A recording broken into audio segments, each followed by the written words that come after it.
বন্ধুরা, big breaking news ইতিমধ্যে প্রকাশিত হয়ে গেছে। পশ্চিমবঙ্গ প্রাথমিক শিক্ষক নিয়োগের বিজ্ঞপ্তি।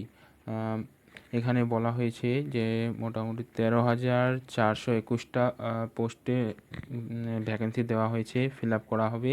কারা আবেদন করতে পারবে? এখানে আবেদন করতে পারবে ইতিমধ্যে যারাই টেট পাস করে রয়েছে।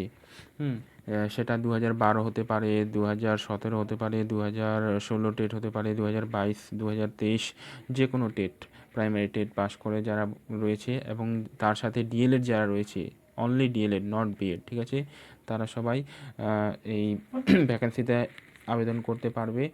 আর তোমাদের সবথেকে বড় প্রশ্ন হলো তাহলে ফর্ম ফিল আপ কবে থেকে শুরু হবে? ফর্ম ফিল আপ তোমাদের পুজোর ছুটির পরে, সেটা শিক্ষামন্ত্রী একটি টুইটের মাধ্যমে বার্তা দিয়েছেন। তো এখানে সব কিছু লেখা রয়েছে কবে। আর সিলেকশন প্রসেস সেই পুরনো 2016 সালের যে রুলস রয়েছে, অর্থাৎ 50 নম্বরের ভিত্তিতে তোমাদের